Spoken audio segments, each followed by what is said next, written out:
আমি যে ভগবান ভক্তের দাস, এতে যদি কারো সন্দেহ থাকে, কোটি কোটি যুগ আমাকে ভজনা করে, সকল ভজনা তার বিফলে যায়।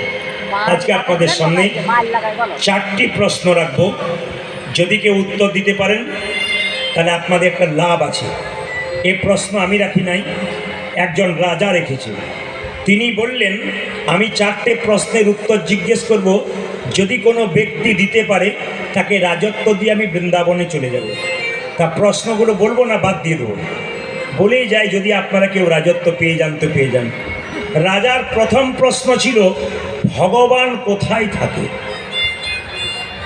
দ্বিতীয় প্রশ্ন ছিল, ভগবান কি খায়? তৃতীয় প্রশ্ন ছিল, ভগবান কখন হাসে? আর চতুর্থ প্রশ্ন ছিল, ভগবানের কাজ কি? আপনাদের কারো জানা আছে কি? কেউ এমনি